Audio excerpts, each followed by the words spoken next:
Hi friends, ನಾನು ನಿಮ್ಮ ರಾಜೇಶ್ವರಿ. ಎಲ್ಲರೂ ಹೇಗಿದ್ದೀರಾ? ಎಲ್ಲರೂ ಚೆನ್ನಾಗಿದ್ದೀರಾ ಅಂದ್ಕೊಂಡು ಇವತ್ತಿನ ವ್ಲಾಗ್ನ ಸ್ಟಾರ್ಟ್ ಮಾಡ್ತಿದ್ದೀನಿ. ನಾವು ಪ್ರತಿನಿತ್ಯ ಬಳಸೋವಂಥ ಟಾಯ್ಲೆಟ್ ರೂಮ್ ಯಾವಾಗಲೂ ಅಷ್ಟೇ ಕ್ಲೀನ್ ಆ್ಯಂಡ್ ನೀಟಾಗಿ ಕಾಣಿಸ್ತಿರ್ಬೇಕು. ಯಾವಾಗಲೂ ಫಳಫಳ ಅಂತ ಹೊಳಿತಿರಬೇಕು.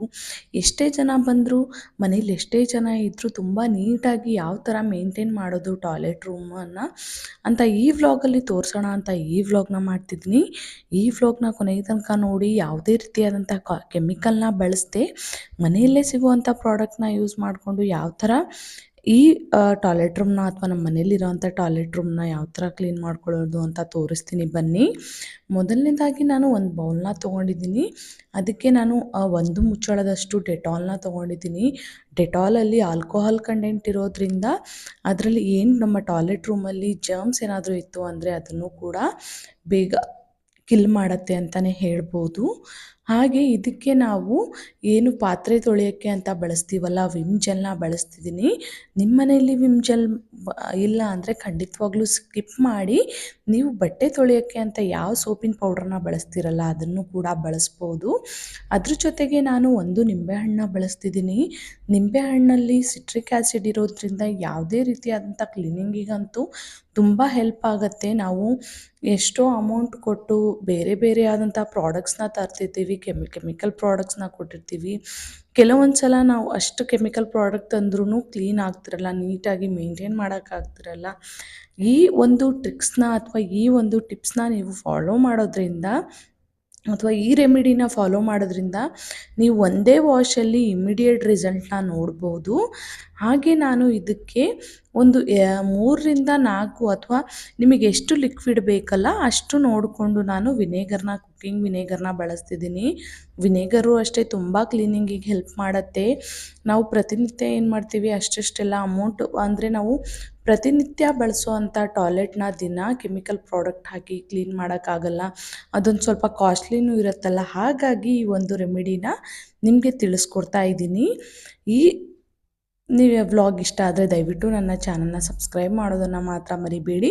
ನೋಡಿ, ಇದಕ್ಕೆ ನಾವು ಕುಕ್ಕಿಂಗ್ ಸೋಡಾನ ಏನು ಬಜ್ಜಿ ಮಾಡೋಕ್ಕೆ, ಬೋಂಡ ಮಾಡೋಕ್ಕೆ ಬಳಸ್ತೀವಲ್ಲ, ಆ ಕುಕ್ಕಿಂಗ್ ಸೋಡಾನ ನಾನು 1.5 ಟೇಬಲ್ ಸ್ಪೂನಷ್ಟು ಆ್ಯಡ್ ಮಾಡ್ತಿದ್ದೀನಿ.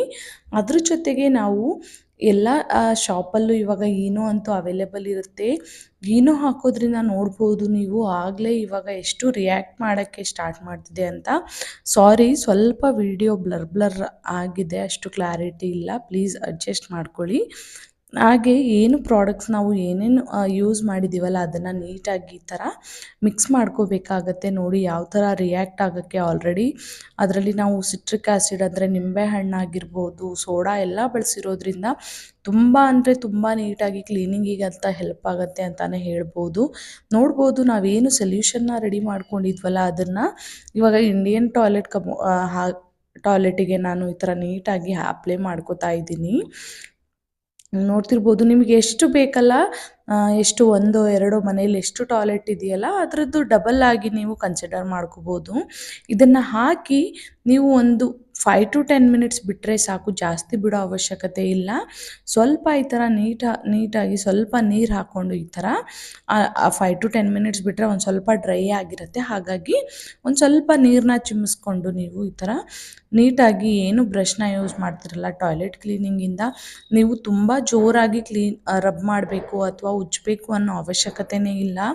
ನೀವೇ ರಿಸಲ್ಟ್ನ ನೋಡ್ತೀರಾ. ಒಂದು ಸಲ ಮನೆಯಲ್ಲಿ ಟ್ರೈ ಮಾಡಿ ನೋಡಿ, ಖಂಡಿತವಾಗ್ಲೂ ಇಷ್ಟ ಆಗುತ್ತೆ. ನೋಡ್ಬೋದು ನಾನು ಯಾವ ಥರ ನೀಟಾಗಿ ಈ ಥರ ಕ್ಲೀನಾಗಿ ಬ್ರಷ್ ಮಾಡ್ಕೋತಿದ್ದೀನಿ ಅಂತ ನೀವೇ ನೋಡ್ಬೋದು.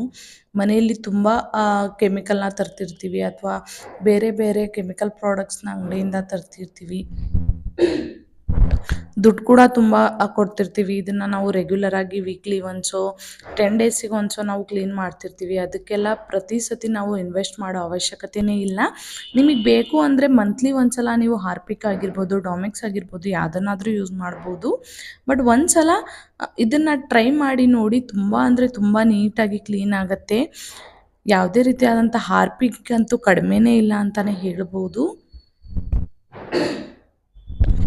ಈ ವ್ಲಾಗ್ ನಿಮಗೇನಾದರೂ ಇಷ್ಟ ಆದರೆ ದಯವಿಟ್ಟು ನನ್ನ ಚಾನಲ್ನ ಸಬ್ಸ್ಕ್ರೈಬ್ ಮಾಡೋದನ್ನು ಮಾತ್ರ ಮರಿಬೇಡಿ. ಹಾಗೆ ಇದ್ರ ಜೊತೆಗೆ ನಾನು ಬಹಳಷ್ಟು ವ್ಲಾಗ್ನ ಅಪ್ಲೋಡ್ ಮಾಡಿದ್ದೀನಿ. ಒಂದು ಸಲ ಟೈಮ್ ಇದ್ದರೆ ಚೆಕ್ ಮಾಡಿ ನೋಡಿ. ಹಾಗೆ ಈ ವ್ಲಾಗ್ ನಿಮಗೆ ಹೇಗೆ ಅನ್ನಿಸ್ತು, ಒಳ್ಳೆ ಮಾಹಿತಿ ಅಥವಾ ಯೂಸ್ಫುಲ್ ಇನ್ಫಾರ್ಮೇಷನ್ ಅನಿಸಿದ್ರೆ ದಯವಿಟ್ಟು ನಾನು ಆವಾಗಲೇ ಹೇಳ್ದಾಗೆ ನಿಮ್ಮ ಒಂದು ಸಬ್ಸ್ಕ್ರಿಪ್ಷನ್ ಕೂಡ ನನಗೆ ತುಂಬ ಇಂಪಾರ್ಟೆಂಟ್ ಆಗುತ್ತೆ. ಹಾಗೆ ನನ್ನ ಚಾನಲ್ನ ಸಬ್ಸ್ಕ್ರೈಬ್ ಮಾಡಿ, ಹಾಗೆ ನೀವು ಸಬ್ಸ್ಕ್ರೈಬ್ ಮಾಡೋದ್ರ ಮುಖಾಂತರ ನನಗೆ ಸಪೋರ್ಟ್ ಮಾಡಿ ಅಂತ ಕೇಳ್ಕೊತಾ ಇದ್ದೀನಿ.